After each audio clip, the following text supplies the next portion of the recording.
Allahumma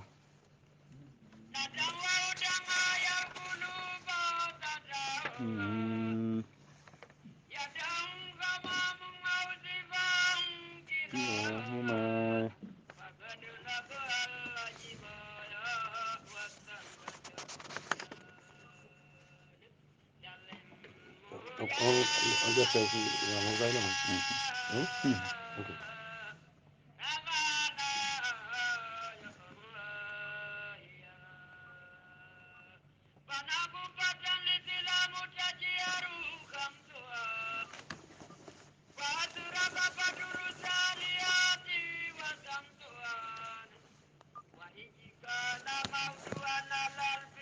Usuha Intuha Nabisa bugil harimi Badaw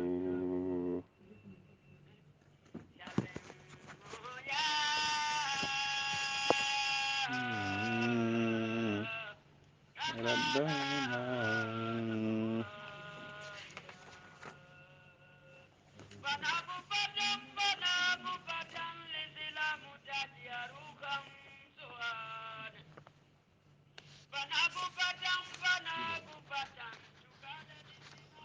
أعوذ بالله من الشيطان الرجيم بسم الله الرحمن الرحيم الحمد لله رب العالمين الحمد لله الذي هدانا للإسلام وبعد أشهد أن لا إله إلا الله وحده لا شريك له وأشهد أن سيدنا ونبينا محمدا عبده ورسوله والصلاة والسلام على سيدنا ومولانا محمد المبعوث رحمة للعالمين وعلى آله حق قدره ومقداره العظيم وبعد السلام عليكم ورحمة الله وبركاته musidɓe yiɓɓe wonɓe heɗade radio horizon 103.4 wonɗo koleya lance bunji min salmini on salminago l'islam haray ɓawto ɗum ɗo yettugol allah subhanahu wa ta'ala mo tawi kañum hande yettugol en seedi kereweteɗo e haqiqa alasi wona allah goto bajjo seniɗo mo ala kafi diɗɗo mo ala rentindirɗo kanko allah subhanahu wa ta'ala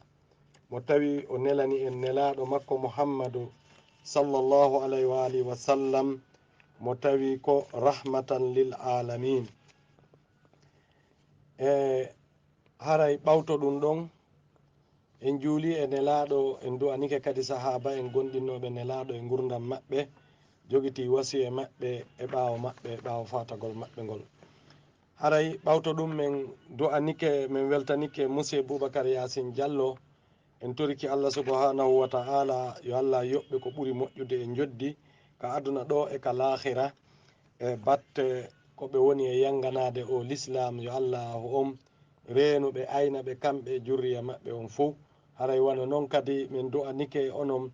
ɓe journaliste ɓe wonɓe wallidirede ga e nokkure nden mo kala e golleji muɗum ɗin ga yo allah o reenu en fo meɗen ayna e kala onon kadi wonɓe heɗade émission ji ko woni e feƴƴude ɗo e nokkure nden mo kala emo nokku wo ka woniri duhiɓe suddiɓe haray min salmini on min du'anike on haray kadi en toriki allah subhanahu wa ta'ala yo allahu on dandu en nambara wonɗo yiilade hakkude leydi e kammu tentini nde nawnare yaltude hande e hoore leydi allah ndin fof tawi hinde hewti yo allah ñifu ɗannina nokku kande o hewti kala kande hewtali yo allahu on reenu ayna hara nde hewtali en toriki ɗum allah subhanahu wa ta'ala e haray toɓɓere ko yewteten ɗo kono ɗo e ɗum ɗon ko wonani en ka machine ji to ko monsieur mohammed keita wondude e madan camara e mahawa silla haray woni e wallude no wawen famodirirde toon haray ka micro ji ɗo ko ceerno alasana diallo dabola e wondude mouhammadou ba e haray toɓɓere ko yewteten ɗo kon hande ɗen andi haray asaweje ɗen fof programme mum ko mazahibul hamsa on kono toujours min hollitay si hawri woodi goɗɗum ko yanti ko ɓuri hittude ko ɗum ɗon wonde ara e ƴettude hande ko tati lewru sabbordu suumaye lewru sahru saban haray eno hewtiti jibinede goɗɗo e taniraɓe nelaɗo goɗɗo e ɓeygure nelaɗo ɓe tawi nelaɗo makko mouhammadou sallllahu alayhi wa alihi wa sallam e gurdam maɓɓe ɓe makayno fii makko ɗum ko imamul husein ɓe gandi imamul husein alayhi salam julɓe ɓen fof kala wi'uɓe ashadu an la ilaha illallah wa ashadu anna muhammadan rasulullah ɓe jiɓaki si wowlama ko hombo wi'ete husein husein mo tawi ko tawaɗo e jurriya nelaɗo ɓe nelaɗo mantorno ɓe nelaɗo maaki min jurriya an lontotoɓe lam ɓen e ɓawo am wona ka keeci an direct koka teege geɗal am fatimatu zahra mo tawi ko on woni ɓurɗo moƴƴude e rewɓe windere nden yandi o wi'eteɗo abou hurayra no filli hadise mo tawi ko nelaɗo maaki wondewa man habbal hasan wal husain kala yiɗuɗo hasana e husain faqad ahabbani gonɗi haray o yiɗi lam wa man abgadahuma kala tikkuɗo añi ɓeeɗo faqad abgadani gonɗi haray o añilam haray o tikkinilan ɗum hino e bouhari hino e muslim na e ɗeɗo tum waɗi simi jammiti ɗeɗo ko ɗeɗo wi'a selluɗe ɗen inda ahlu sunna ha takki e majje sunanuje ɗen na wasi ko ɗeɗo tum joni noon ɓayno hewtiti jibinede makko ngol ɗen andi ko hitande duuɓi nayyi fergu woni jibinede makko kanko imamul husain ɗen andi kadi gueɗalɓe jibinaɓe ɓen fof gila allah wallini leydi makko ndin o tagi baba adama bobo jibinaɗo o jibine tum annabajo on wulla wondiɓe annabajo on wulla ɓay bobo on jibinama ɓe daari bobo on ko husayni oɗo tum hedditiɓen fof siji bobo jibinama koyo welte wiye saɗi welte moose jale fi bobo on no jibina si wona imamul husayni oɗo kanko jibinede makko e mojjugol nelaɗo woni gotum haray ko hikkanto en e toɓɓere nden ɗo haray tan on ko raɓɓiɗɗo mi juutini haray ko ceerno Alassana Diallo woni hikkanade en yeeso inchallah haray en yaray ni ha hewtoya e 15h40 walla 45 goɗɗi e mum par ce que ɓaray tan on ko raɓɓiɗuɗo fi yo heɓo ka fonto seeɗa kono fof mum si tawi fof mum heƴali ɗo inchallah eɗen andi jowi lewru ndun kadi geɗal makko mo tawi fatagol makko sahimbinede makko e Karbala mo lontinno mo Allah waɗi sabu fi tag jurriya nelaɗo on wonu ala e hoore leydi Allah ndin geɗal imamul Husain bobo hunkun duuɓi 6 kun sahimbinano ha wonɓe hakkude ɗon kono mo Allah waɗi formi yewti nelaɗo lontotoɓe ɓen fi l'islamu on imamu Ali Zeynul Abidin mo tawi ko imamul Husainu sahimbina ko mo duuɓi 22 konngol go wi 23 on kadi ko e ndu lewru jowi mayru woni jibinede makko ɗum hawra e tenem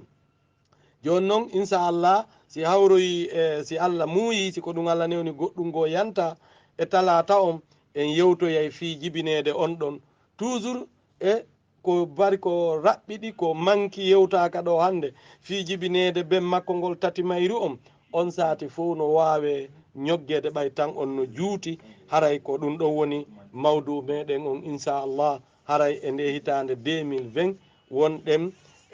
haray ceerno Alassana woni hikkanaden yeeso e toɓɓe nden ceerno Alassana assalamu aleykum wa aleykum assalam wa rahmatullah bisimillah min jonniti o yewtere mi juutini ha أعوذ بالله من الشيطان الرجيم بسم الله الرحمن الرحيم الحمد لله رب العالمين القائل في محكم تنزيله إنا أعطيناك الكوثر فصل لربك وانحر إن شانئك هو الأبتر السلام عليكم ورحمة الله تعالى وبركاته على من سلمني ونبي ماكرني إني لودي هند تبرك في نون غو فاندغول يوبتugol en nelaaɗo ñamaande nde kala julɗo hellifaaɗo jogani nelaaɗo. minen wonɓe yewtude ɓen ga e ono wonɓe gentaade ɓen en fof wonen e yaadugol e fiɓugol annuye wonde yewtoɓe ɓen mba gentotoɓe yewtore nden mba ko noon e goɗɗum ngo yoɓotugol nelaaɗo ñamaande nde ɓe ñawli kala julɗo ɓay noon ko henɗum woni ko yoɓitirten nelaaɗo qur'anu on ko inni en ko yen yiɗan nulaaɗo on ɓe ngoore maɓɓe nden ɓaawo maɓɓe. qul la as'alukum alayhi ajran illa al mawaddata fil qurba, lan haalan ɓe landaaki on joddi ko komoni tampande on fi o l'islamu sina yo yiɗanan ɓalodiraaɓe en ɗan an ɗan ɓaawo an. joni noon imamul husayni o ko tataɓo e nden ɓe nguura nde allahu on farli e hoore kala gomɗinɗo yiɗugol ɓe, andugol ɓe taw e yiɗugol ɓe e ñentingol ɓe fi yoɓutugol nelaaɗo. ɓiɗo maɓɓe si woni arano ɓe maɓɓe wona ɗiɗaɓo, kamɓe wonatoyo nayaɓo, koto maɓɓe woni tataɓo on imamul hasan alay ko ɗum won ɗen wadde tabarruku. e tati sabbordu suumaye hitande nayaɓere firgu annabijo. tati sabbordu suumaye ka wonɗen ɗo hande nde asawere ɗo hitande wulure e 1440 firgu annabijo no hewtiti hande ñalande fawa ñalande ngakka hewtutugol duuɓi wulure e duuɓi 400 e duuɓi 30 e duuɓi 7 ɗi wandema Allah subhanahu wa ta'ala o weltiniri nelaaɗo sallallahu alayhi wa alihi wa sallam siinugol fodore nde kanko Allah o fodi ɓe kamɓe nelaaɗo battane sunagol maɓɓe ma suninede maɓɓe fatorede maɓɓe geƴal maɓɓe on gorko on heferɓe ɓen waɗi juldere ɓe welti ɓe piyi dundu ka suudu maɓɓe ka pale maɓɓe darunniduwa ɓenni nelaaɗo muli ɓiɗɗo makko gorko heddiɗo no wuuri on muli halande kadi jokkitotoɗo tokkito e koko o nodditi nulaaɗo Allah on suni allahu on addi nde simore kawsara weltiniri golɓe wonde kanko Allah o fodi weltiniri golɓe e okkugolɓe geƴal ɓe worɓe lontotoɓe ɓe faatiɓe ɓen noon ko nene Fatimatu Zahra o jibinta ɓen ko ɗum waɗi si tawe ka muyande Allah o muuyi fi yo nene Fatimatu Zahra o ƴame ka imamu Ali e haalaji men maɗum e tumbojoɗo men feƴƴuɗe en sifike moƴƴa en ɓangini ko honno jeydigal e huwodiral e naɓidal e sabu e almudaku ko woni hakkunde imamu Ali e Muhammadin sallallahu alayhi wa alihi wa sallam. e kadi e tawtugol nulaaɗo Allah e imamu Ali e nene Fatimatu Zahra e kafugol e oɗo welo welo ɓayi sunnaji nelaaɗo ɗin no tawa e majji weltagol nde nulaaɗo Allah welti sabu mum e sunagol e hunde nde nulaaɗo Allah sabu hono sunori sabu mum. jibinede imamul Husayn wonno ko weltini nelaaɗo sallallahu alayhi wa alihi wa sallam e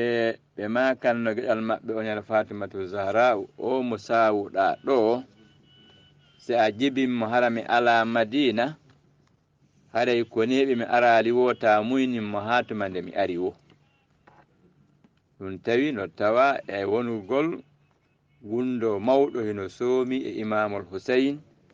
tawanede makko kanko Allahu on muuyi yo jibin yo iw e ceeci muɗum ma yo iw e silsila muɗum jeenayo lontotoɓe nelaaɗo ɓen. imamul Husayn e no tawa e ko tawete tawi koye ñentin nelaaɗo ɗo ko imamu Ali hutori hakkunde maɓɓe e nelaaɗo telema esirangu imamul hasana ba imamul husayni ba e ɓeyak honno hedditiɓe fof e miñiraɓe maɓɓe ɓayɓe jibinama wona imamu aliyu woni ko noddini ka ñamuru darni ka nanuru sowndi inde balɗe 7 ɗaɓɓi dammol hirsi e feññini inde ɗe ɓeyemo kala jibbinama tawaymo husayni oɗo ɓawo jibbinama o waɗama e nder coñcol laaɓugol jonnoyama imamu ali wonde joni noon haray geƴal maɗa on jonnumo inde imamu ali ko ƴettuno bobo on ko naɓi ka isra muɗum on nelaɗo joni Allah okkima ɓiɗɗo kadi joni hino aɗay waɗu ko waɗete kon jonnamo inde laaɗo Allah waɗi ko waɗete ko mako haaluɗen kon ɗo ɓe jonni imamul husayni inde wi'etende husayn wono ɓe jonniri noon koto makko kadi inde wi'etende alhasan ñande balɗe 7 ɗon kamɓe ɗaɓɓi dammo ko ɗaɓɓete kon fof kamɓe hirsi ko kamɓe ewni inde ko kamɓe hutti ko kamɓe sendi te hande ɗo hiɗen hocco ɗo cikko inna wonde manna menen ko sunna annabijo on dammo ko pecce 3 haɗa yiltoɗen andu tun haɗay hiɗen jokki tun e hoore sulhu tawi koye ñentini sunna nulaɗo on ka isra maɓɓe moɓe ɓuuri yiɗude on e haɗay koye ƴettu kala ko heɓuɗen kon fof joni esraɓe meɗen ɓe senda ɓe yeɗa en joni tawo ɗe inde ɗiɗi alhasana e alhusayni e nder ɓiɗɗo e nder neɗɗanke on ko ɓeɗiɗo ada wi'ede ɗe inɗe noon on no muybingol ɗe kame en e teddinede ɗe kame en e andede ɗe kame en ɗum wona kesum e me en ɗon geeli e laral meɗen ngal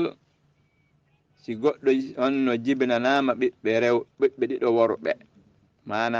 o goɗɗo sonna mum siwti ɓiɓɓe worɓe haray goɗɗo landetake haray goɗɗo jiɓaki ko honno ɓen wi'ete wona yumma bobo jiɓoto wona ben bobo wona gorol wona dayol haray jiɓi no ɓen wi'ete hari nun no anda ko alhasana e alhusayni ha tawete mawɓe meɗen ɓen ɓe hewti e nokkel e fi yiɗugol ɓe sukaɓe ɗiɗo faniraɓe ɗiɗo nelaɗo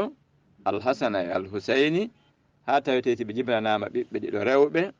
ɓe innaɓe ɗe inɗe ɓe watta ɗon ko innete kon ta'ul ta'anis ta'ul marbutu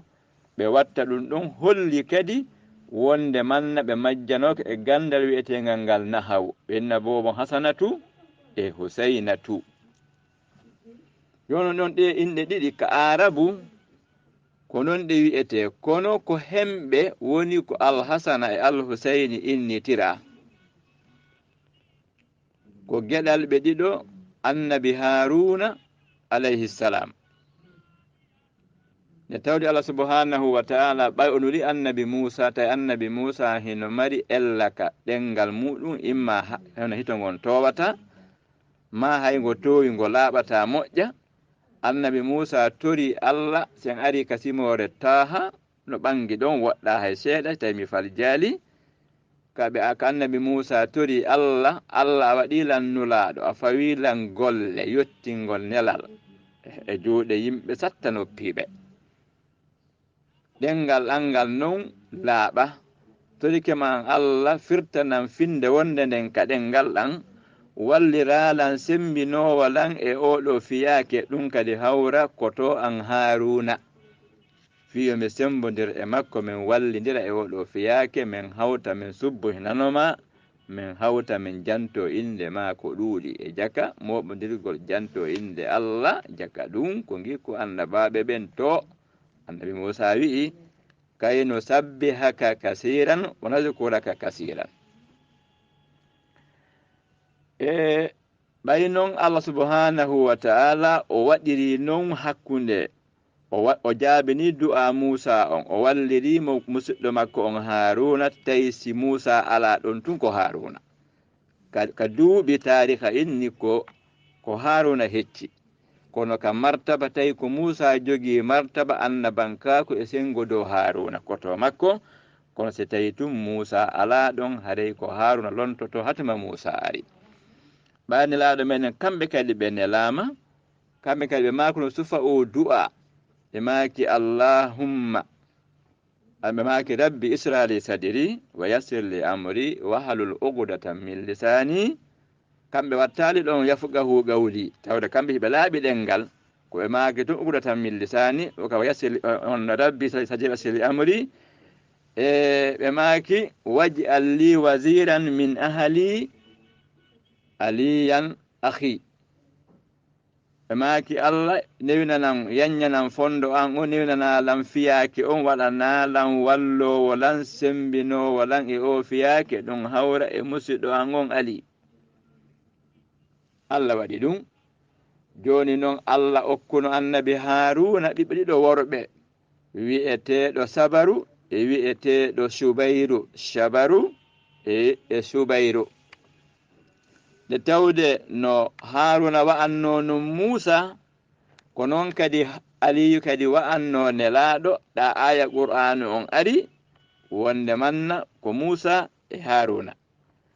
ɗa hadisi on ari ɓeteɗo hadisul manzila nulaɗo Allah ka makani imamu Ali ka hete Tabuka ɓe maki yilto ɓay haalaji ɗin ɗuuɗi wonde nulaɗo Allah ko acciri Aliyu Madina ko tawa mayoy Tabuka nulaɗo Allah ɓe nanti ɓaɗum woni imamu Ali nanti nden yewtere ɓe tawi nulaɗo ka hoore lawol ɓe maki mi nanti yewtere a acci dilan e rewɓe e nawnuɓe wonde kadi ko fiwata e yaadu to mimmi maaya nulaɗo Allah maki irji yilto ɓawa ma al yawma la tuslihul madina al yawma illa ana aw anta Madina moƴƴata hande si wona mimma an tawi Allah andini nula sallallahu alayhi wa alihi heferɓe alyahudu ɓen e nafiqi ɓen ka julɓe ɓe humodiri e aadi woni nulaɗo fokkiti ka yakka ka artata ma hay so arta haray ko lo'uɗo joni accen ha o yalta fitte Madina hara alaka o arta so tawi hawri o artu nulaɗo maki Madina hande moƴƴata si wona mimma an lontiɗo e mayi kadi ama tarda an takuna minni e Aliyu e welama nde wa'antalan ka manzilati Musa wa Haruna wano Musa wa'anno Haruna koni tun wa annahu la nabiyya ba'di koni tun min annabajo arata ɓawo an ama tarda an takuna minni bi manzilati Haruna min Musa illa annahu la nabiyya ba'di a wela kande wa'antalan wano Haruna wa'anno Musa koni tun min annabajo arata ɓawo an sondaroyi nde e yewtere e defte karmokoɓe meɗen ka ahlu sunnata wande ɓuraɗe hoolede ɗum ko muslimu en da ka juju o jeɗɗaɓo sengo ɗerol temedere e nogay e go'o ɓuri ka tode so daari hamin hajul muslim ka babu fadailu sahaba ɗon kay o yeyi nde ɗo yewtere wona tawetende ko wiyetende ko Allah hinno ko Allah e hino joni noon eɓe Allah okki annabi Haruna ɓen ɓiɓɓe Allah okkoy noon kadi imamu Ali ɓiɓɓe ɗiɗo worɓe jokkodirɓe Allah inninila sallllahu alayhi wa alihi wa sallam joni innitiri ɓe ɓiɓɓe Aliyu lontotoɓe ma ɓiɓɓe ɗiɗo e Haruna ɓen e ɓiɗɗo Haruna arano on ko sabaru ɗum woni ala wasini hasanu ɓawno oɗo kadi jibinama Husayni oɗo kadi innitira kadi miñam honno wiyete miñam sabaru ɗum woni Subayru ma'ana sabaru e Subayru ala wasini hasana wa Husaynu haɗay ɗum ko ni woniri e telemma ɓeɗo ɗiɗo e kadi noon andintinen hoore men wona honno Hasana al Husayni wona siwtaɓe honno lebbi 11 no hakkunde maɓɓe imam Hasana jibina ñande 15 suumaye ka hitande tataɓere fergu e wonoy ɗon ka hitande timmitoyta ɗon e sabbodu suumaye tati mayru kadi miñam makko jibina joni noon ɓay waɗɓutumen on ko raɓɓuɗuɗo e tariha on tabintini wonde imamul Husayni ɓe moynali endubiro maɓɓe ndun ko bobo dummunne ko bobo moynata nene mum imamul Husayni ko hondu gordu nelaɗo ndun ka sokewo ko ndun woni ko o muyni so o falanoma muynude ko ndun nulaɗo Allah maɗɗintamo o muyna ha o haara ko hen ɗum haray o muyni ɗon ko gundo Allah ko Allah tun andi haray ko hen ɗum Allah etti ka hondu nulaɗo imamul Husayni woni ko o muyni o ɓenni. Aywa woni wonani nulaɗo Allah welo welo joni noon ko ƴetteten ɗo ko fi ñoggugol tun seeɗa imamul Husayni alayhi salam ɓe lontino koto maɓɓe ɓawti sahindinede ɓen ñande 27 sabbordu paran ka hitande 50 fergu nelaɗo ɓe lonti koto maɓɓe ɗon dumunne lontal maɓɓe ngal ko taari ka ɓuri lollinde ko duuɓi 12 ɓe sahindina e ñande 10 jombente wano andirɗen noon wano andira noon wano lolliri noon ndi leydi wi'etendi Karbala e ka hitande 61 fergo annabijo e yamirore o lanɗo ɓuraɗo huɗede e lamɓe ɓen fo wi'eteɗo Yazidu al-La'inu. E imamul Husayni inde maɓɓe mawnde nden ko al-Husayni e marno noon jammoje ɗen jammoje e marno ha jammoje 9 e jammore anere nden ɓe dollira wi'ede Abu Abdullahi den ɗon ko nden ɓuri lollude ka defte noddirede Abu Abdullahi kono haray aranere nden ka jammoje ko sayyida shababi ahli janna immere nden ka jammoje ko asibutu tammere nden ko ar-rashidu nayaɓere nden ko at-tayyibu jowaɓere nden ko al-wafiyu jeegaɓere nden ko az-zakiyu jeɗɗaɓere nden ko al-mubaraku jetataɓere nden ko at-tabi'u li mardatillahi jenayaɓere nden ko al-mazlumu. Aywa imamul Husayni ka mofte nelaɗo ɗo ko kamɓe ada jibbinirede lebbi 9 kamɓe ada firirede o aya ka Allah daali ɗo fa hamalatuhu ummuhu karhan wa wada'atuhu karhan wa hamluhu wa fisaluhu 30 shahran onno biro makko teegima e hoore sattano jibinima e hoore sattano hakkunde jibinede makko on e sukkitede makko on ko lebbi 30 joni noon hamalatu ummuhu kurhan wa wada'atuhu kurhan en fo hiɗen andi ko ɓenta konka haala pular jongalle jibinta kono heno andani jibinowo fiyen ɗum yandema sonna makko woni e fewgol ha ñande inna o jibini ha o selli batte jibingol haɗa himo andi nden tampere no haton jinaka wolen nden ɗon sonnaɓen hay worɓe ɓen tawi woni hino woodi ko andi e muɗum sonnaɓen kan itti e sikke teegugol e hoore tampere jibina kadi e hoore tampere kono heɗitiɓe fo si jibini bobo on ɓe dikki batte ko ɓe jibini kon haray welo welo no woodi e kadi si jibini andi jibini e jam bobo on no wuuri nene bobo on andi no hakkille makko ɗen e hoore makko haray musendi no ɗuytanima saabu andugol mo o jibini bobo on hino wuuri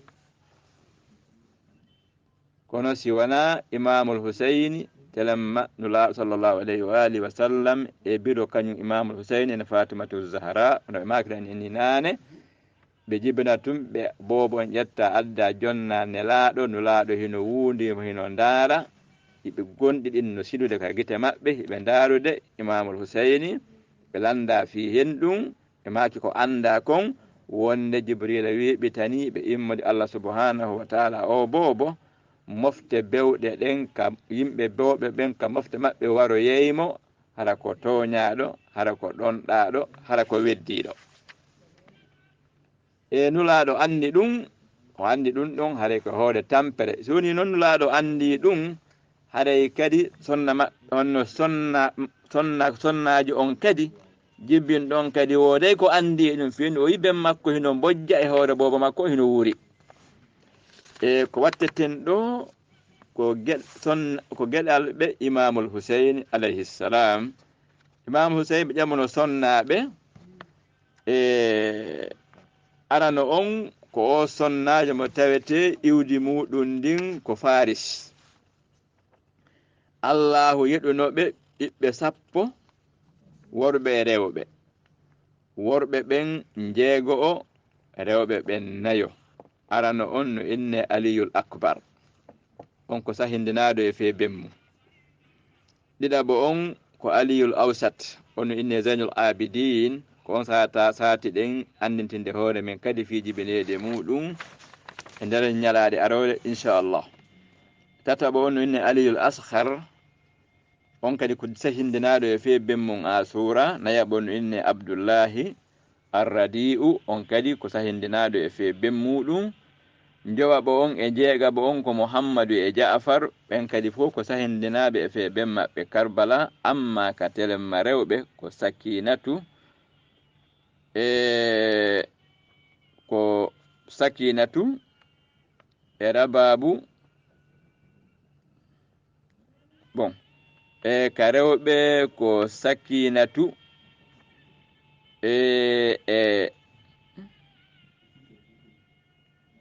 aywa. Bon, haray ka rewɓe ka deftere kami fonti ɗo ɓe janti tun en nomur on. Aya wala ne woodi ko Fatimatu e Zeynabu e Ruqayyatu. Ɓeɗo woni geƴalɓe Imamul Husayni ɓen ka rewɓe ko Fatimatu e Zeynabu e Ruqayyatu. Aywa. Haray woɓɓe ni watti toon kadi wicce on kadi Sukaynatu, woɓɓe ni wonde Rabi'atu, rubbama ismuha Ruqayyatu. Ala kulli halin tarika on ko ɓuri lollinde kon ko ɓiɓɓe 10 ɓe dañana 6 worɓe 4 rewɓe. Haɗay daaƴoɗen waɗo watte mako e soke kala ko Mamadou. Assalamu aleykum wa rahmatullahi ta'ala wa barakatuh. Wa aleykum assalam wa rahmatullahi wa barakatuh. Haray en weltanike Ceerno Alassane Diallo e tellen ko ɓe ɓanginani en ɗo kon e fi o neɗɗo tedduɗo mo tawi ko Imamul Husayn, mo tawi Imamul Husayn hadise momi jangginane on ko nelaɗo maaki kon fi makko. Wondema kala yiɗuɗo oɗo haray ko kamɓe woni ko yiɗi, e kala tikkinɗo ɓeɗo haray ko kamɓe nelaɗo woni ko tikkini. Ɓe makani en ɗo maako miijito ɗen ngo moƴƴa lugginen miijo hon ɗum fi Imamul Husayni ko honndu ngordu ñaamo nelaɗo ko ɗon ndun o maɗɗotono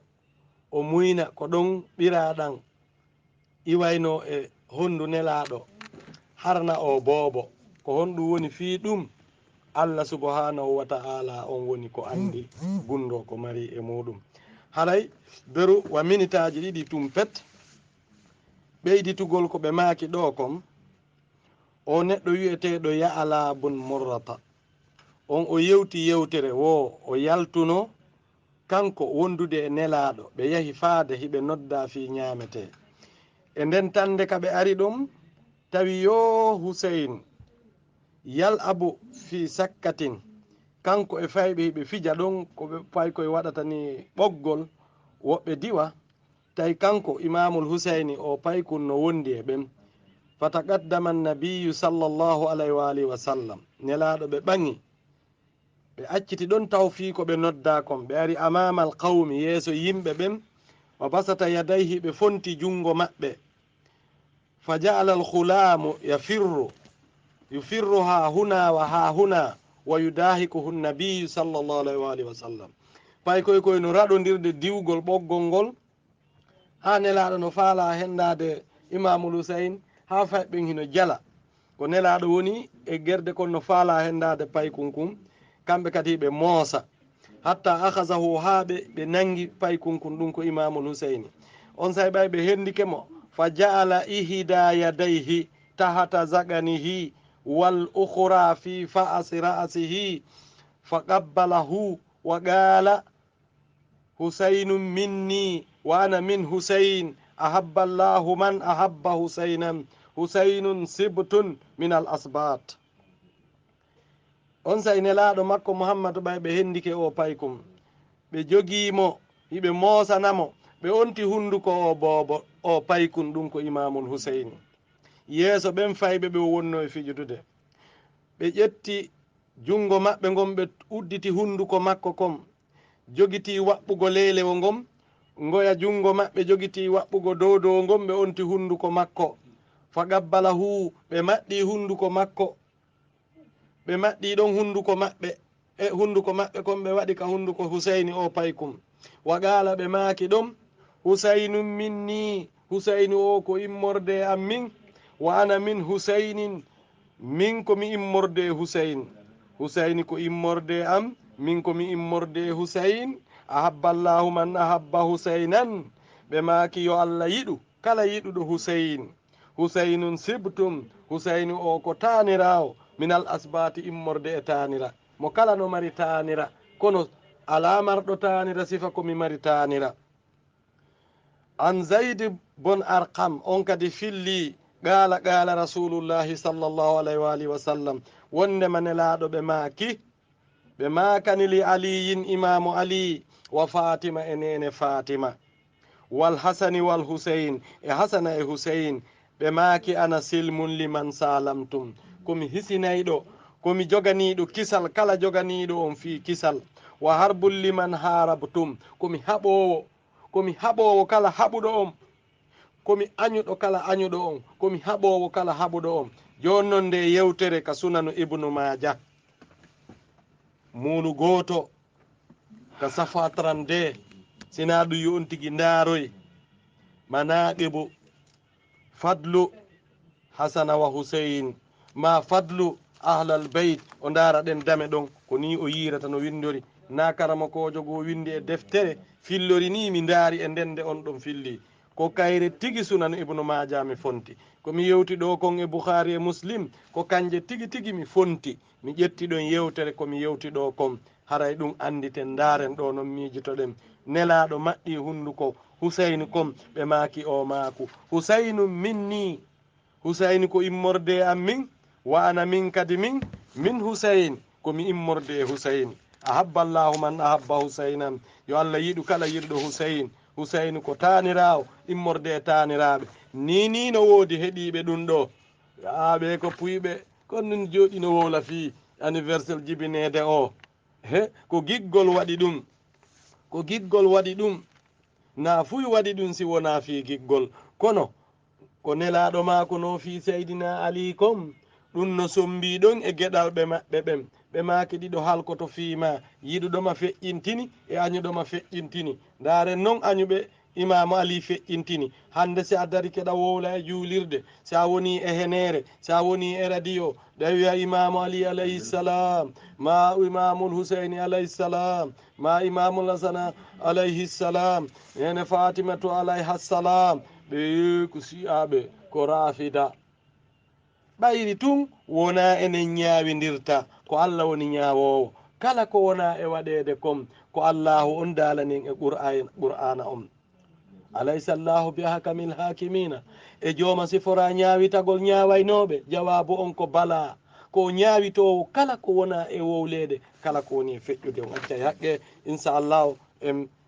jokkitoyto nde yewtere fi ɓuure fi ɓeeɗo inchallah haray joni andintingol onon wonɓe ka yaasi ɗon woowi moƴƴintinde si tawi no woodi komin faljaray ɗum ko teddugal mum wona mutagol gandal wolini men ɗo haray ko onon ɓuuri men jogade gandal e faamu kala komin falji kala ka ella woni haray ko yon wurtu haray ko mawa silla wonani en to e monsieur Mohamed Keita haray ko radio horizon 103.4 wonɗo koleya lancé bunji wonɗon e heɗade numéro on ko 655 56 53 56 e 624 98 15 18 ma hawa silla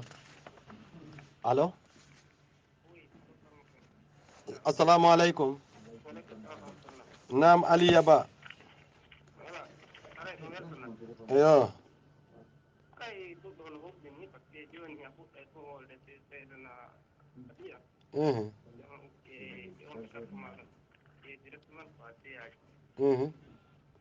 anda ko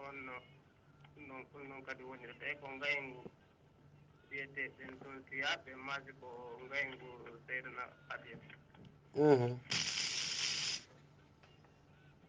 on gelike ɗo yewtere makko ceerno Alassana wadde ɗo Mhm. poyeji ɗiɗi yewtere koye marde important si a wowli inde imamu Ali ma imamul Huseyni imamul Hassana nene Fatimatu Zahra ko siyaɓe ɓen ɓe añi kaa ko ɓeeɗo ɓe añi ko yewtere goyi wani kala Mamadou nam hay keefeero no mettana ɗum fi ontugol hunduko makko en himo añi imamu Ali nene Fatimatu Zahra nota ɗum naafi noon wi'itiɗo ko julɗo on salligade juula on ɗon ka si feññini inigo mi faalaka ɓen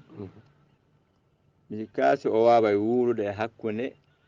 ngal dental ɓe yimɓe ɗon ko wati imamu rida oka honno imam Jafaru Sadiq o maaki e maaki on yiyata hay gooto e julɓe ɓen wi o faalaka men on nanata ɗum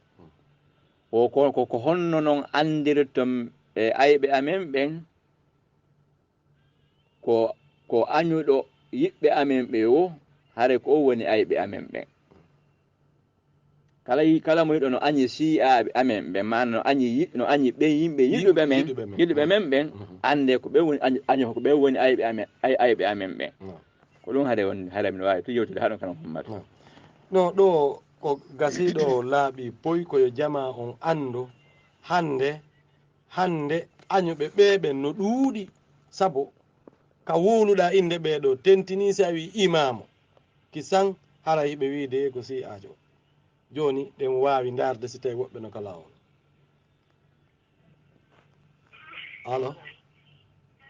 allo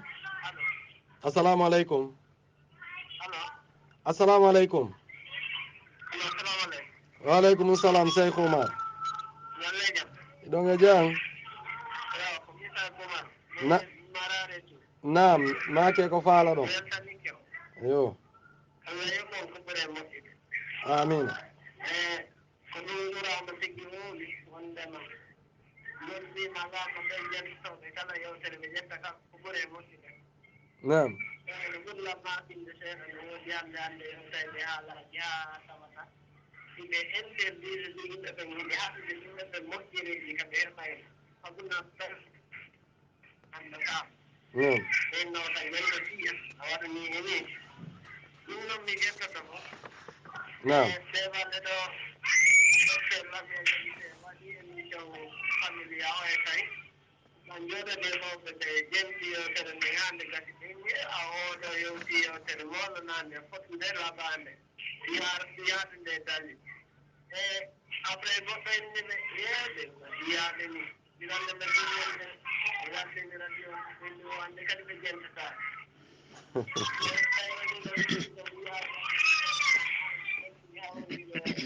lawol moƴƴugol ngol tawene an politique kala moɗɗoɓe ma ko yewtata an tari ko ɗum no wawata honno haqqille maɗe ha tawata jentata ka yejjitino ko ɓurano wi ko haɗa no mettiti seeɗa wona ayɓe ɓen ala koɓe caɗɗa ala koɓe ala caɗɗaɓe ala koɓe ala ko hollude fi montugol haqiqaji ɗi wono hanki kadi mi jenditi émission ngo eɓe yewta yimɓe wanare ko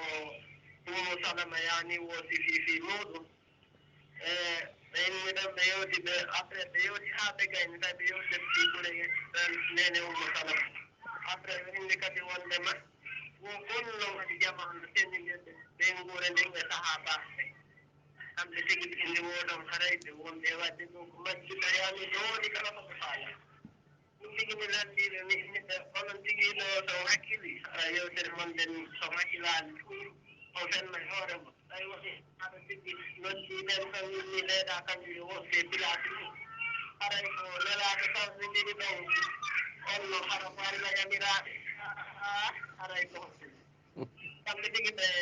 tawi nanɗo lawol ngal ala ɓe ɗaɓɓi yewtere ngo kadi koɓe yewta mi weltani ko moƴƴa ko wele wele suwonaniɗam ko anndi ɗingal ɗiƴƴata o yo kala e jetta kadi ko ɓuri e moƴƴude toon yo tawa e ko nafata on ɗi Allah yo ko ɓuri e moƴƴude allahumma salli Seeko kala Mamadou tuba andi tuba koye payi koye ko ɓeydda haala ko payi kono haɗa warane ko reedu yaade ko yewtano farbaɓe ngo winoɓe Abdourahmane so ɓeɗo fannanta goɗɗo e saare sane yaygude fa ana odigi fokk sabu ɓe maki ɗo maku janu si woni rino nulaɗo ɓe fonti wanare nden ɓe guranden naati sonnaji on arino natude e maki awonu ɓawo ton potto ɓawo ton hiɗa moƴƴere kono a tawaka ɗo haɗay ɗon haɗa so tawi woni ɓe wi'iri no wonde oɓe sennire saaha banque ɓe gura nden awa ko nulaɗo haɗa adi sendidirde e weltanike Cheikh Oumar yo Allah ɓeydanmo faamu e gandal ɓeydanamo duuɓi e cellal par ce que imo wakkili ɓay mo yiyimo a tawa e moodi haysi duuɓi no toon ɗo ko paykun ɗo ɗum noon haɗa yimɓe toon ande ko towale e duuɓi en weltanike mo en jarnimo aray ma hawa silla so tawi woɓɓe no ka lawol allo salamu aleykum yettude Allah Boubacar Ba wonɗo Saare nam ceerno Boubacar Saare ɗum faala wannade ɗo fof woni ñawoore cigarette e heɗagol yimɓe koko wiyete musique kalislam ñawore muɗum kalislam heɗagol honno on faami heɗagol musique nam fimugol cigarette yimɓe ñamatalaɓe ko yimata ko e cigarette hoɗum ñawore muɗum kalislam nan ceerno bisimilla fuɗɗe ha kami humpiti andude gimɗi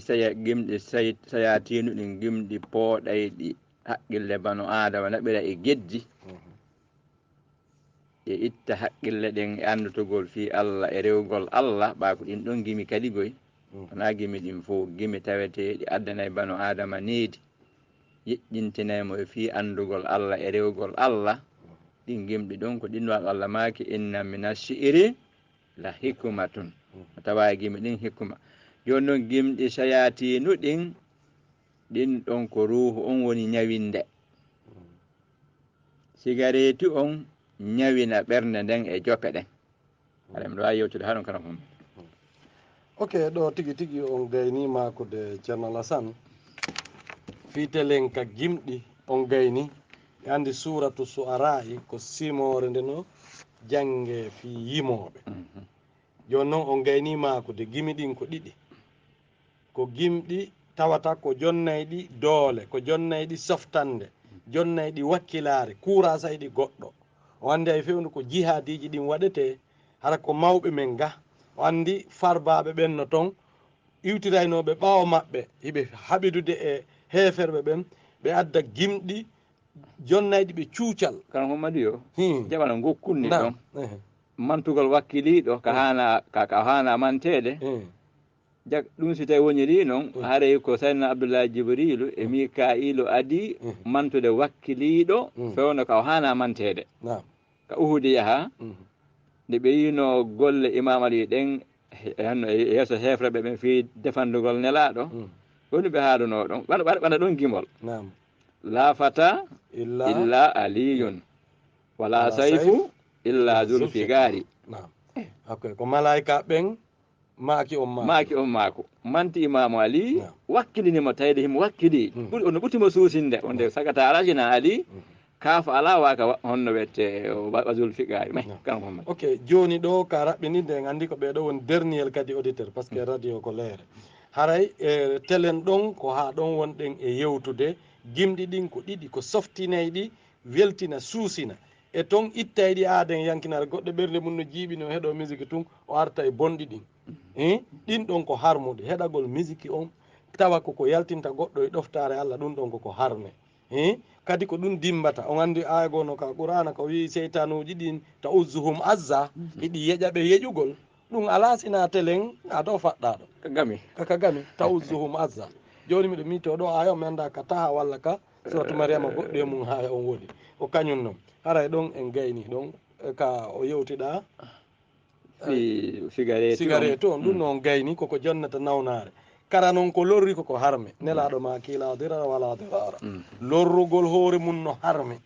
lorrugol goɗɗo goo no harme joni noon mo cigarette o lorray hoore makko o lorray goɗɗo goo haray ko ɗo wonɗen hattude saabu turki king ko wokki goo ko lorrata yo haray min weltanike on weltanike jooma nokkure nden e golloɓe gaaɓen fof weltanike kadi naɓiɗaɓe jooma nokkure nden wono monsieur Bourasiji Sow e waaɓe wano maɓɓe e yo Allah ɓurti hisinde en Allah ɓurtu wurnude ɓerɗe meɗen ɗen kono noon ɓerɗe ɗen ɗe maayi ka diina ɗi ɓerɗe ɗen maayi ka diina few ɗon mo yiɗi woola mo yiɗi acca ka Allah ɓattete toon o nodde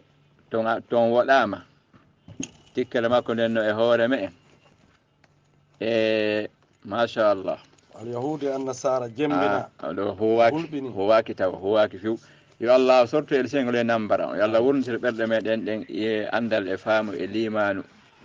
yo Allahu okku en peewal ka leydi me e kala ka wonirɗo yo Allah okku en peewal ngal yo Allahu on ittu majjere nden yo Allah ittu bomɓe ɓen hakkude moƴƴuɓe ɓen tawi hawriɓe feewa yo fewnuɓe tawi feƴƴi kaɓe feewa yo Allah sortuɓe hakkude moƴƴuɓe ɓe moƴƴuɓe hettodira بحق اللهم صل الظالمين على الظالمين وأخرجنا من بينهم سالمين بحق محمد وآله الطيبين الطاهرين اللهم رب صل على محمد وآل محمد كتكنيك توكو ko madame Camara ma hawa silla e monsieur Mohamed Keita ka yeto micro ji gade ko kalmo Mouhamadou Alhassane Diallo radio on ko woni ɗon FM 103.4 si muyo on muuyi hare en talatare nden e 16h30 assalamu aleykum wa rahmatullahi taala wa barakatuhu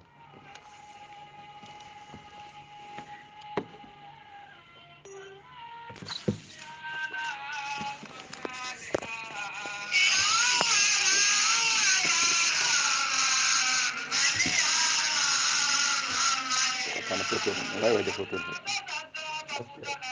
ko ɗarata fi ɗuma mameɗo ɗo foto tari